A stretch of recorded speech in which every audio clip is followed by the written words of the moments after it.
You are listening to the So Now What podcast with Lana Manikowski, episode number 40. So now what? These three words raced through my mind time and time again during my journey through fertility treatments. I tried desperately to have a child, but never was able. I yearned for a community to join that could understand my struggles. I couldn't find one, so I created one with the So Now What podcast. I love that you found us. Hello, beautiful people. How is this glorious day going for you? I am just wrapping up a week of being a solo dog mom. My husband has been away for 10 days on a boys' trip. And so many people, it's amazing, have been like, are you serious? You don't care that your husband was gone for 10 days? And I'm not. And I think it's so important that he has bonds with his friends and has a life outside of our marriage that allows him to find some new ways to enjoy his time, maybe become exposed to interests that his friends bring to the mix, commonalities that they have amongst each other from years past and things that they've experienced in their friendship. And the other thing that I recognized was how grateful I am that I missed my husband these last 10 days. And even though I was alone, and trust me, like I've loved my alone time and opportunity to hone in on some coaching things that I've been working on in my own life and preparing things for my students in the Belief Reinvention Experience.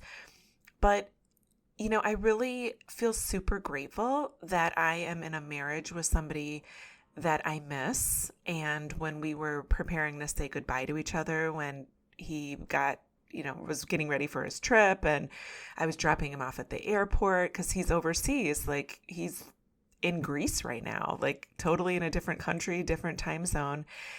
I felt so grateful that I am in a marriage that we truly miss each other and feel sadness leaving each other. And at the same time, I feel so grateful we are able to function and trust in each other and trust in our marriage and truly want to see each other have growth beyond just our bond with one another. So that's what's been going on with me these past 10 days. I have been preparing these last couple days for this podcast because we are going to be talking about something that will definitely change your perspective. You might be a bit resistant to it in the beginning because it is an opportunity for you to question the way that maybe you've been in relationships with yourself, in relationships with others. And a lot of times that work challenges us, and that's okay. And there's nothing wrong with you if you get a little bit prickly when you're listening to these upcoming episodes, because it is something that I frankly was very unsure that I understood fully. And when I learned about the manual, which is something that we're going to be talking about these next few episodes, and really understood how the manual was a part of my life and a part of my focus of who I was, I saw how restricted I was from truly being the best version of who I wanted to be in my life. So before we get started digging into all the juiciness of this, you all know that I have a goal of 10,000 downloads of the podcast by Labor Day. So here in the US, that's just about 3 months away. And my goal of hitting 10,000 downloads is not for my own ego. It is to help other women find the podcast and to help other women start to understand that they could actually love their life if they're not going to be a mom. So the best way we can get that accomplished is if you go on and review the podcast. So either Apple, Spotify, wherever it is that you're listening to this podcast, would you just take a few minutes to rate the podcast and give your review of the podcast? Has it helped you? Has it allowed you to think a little bit differently about living your life without children, about the perspectives you're taking into your life every day because you have infertility? please give me a rating and a review so other women can find this podcast and you can help me reach my goal of 10,000 downloads by Labor Day of 2022. All right, so let's get started talking about manuals. So who here loves them an instruction manual? I am raising my hand. You cannot see me, but when I get a new gadget, a phone, piece of IKEA furniture, some sort of kitchen gadget, it comes with an instruction manual, and I adore instruction manuals. I like to know exactly what steps I need to take to get that said item working exactly as I want it to work and how it was designed to work. And following the instruction manual saves me so much time and frustration, because if you've ever put together a piece of IKEA furniture and you're left with one or two random pieces, those are not left as extras. There's no extras when you order a piece of furniture from IKEA. So unless you follow the instruction manual, you have done something that is out of the design of the product.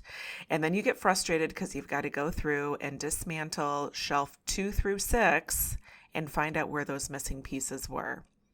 All this to say that the concept is magic to have an instruction manual for manufactured items. But when it comes to being a human, we are very expectant of our lives working according to an instruction manual that we've compiled somewhere back in our mind. So maybe your instruction manual includes getting married. Maybe it includes making $100,000 at your job, having a child, being surrounded by people that support you, being happy and laughing all the time. You know, the opportunities are countless for the instruction manual that we have for ourselves and we have for the people and the circumstances around us. Many of us believe that we would be happier if someone or something in our lives would change. And this is a huge cause of suffering because we are handing over the power of how we feel to somebody else. And one of the most powerful things that I can teach you is that this just is not true. Never, ever is it possible that you are suffering because of what somebody else is doing to you.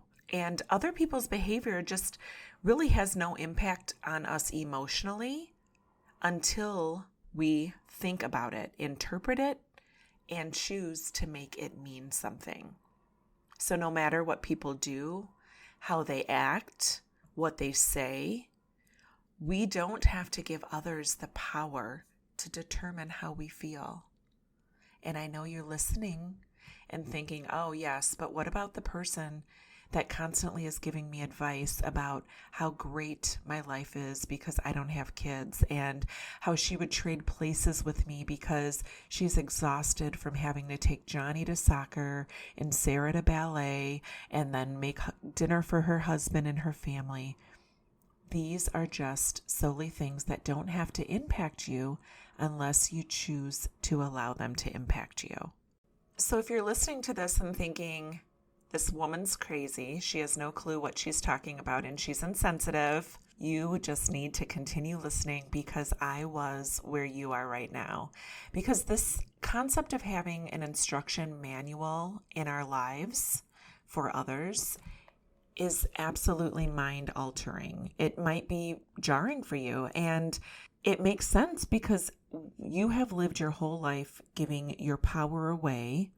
And it's probably going to be difficult to realize that you have been doing this voluntarily and unnecessarily.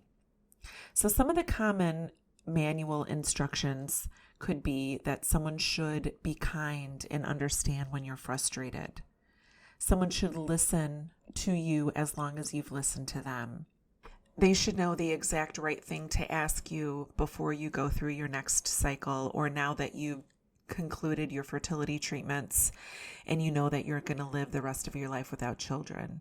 We have these expectations that people should know the exact right thing and exact wrong thing that they should not say. And how many times on social media are you looking on a post and you're reading things that you shouldn't say to people?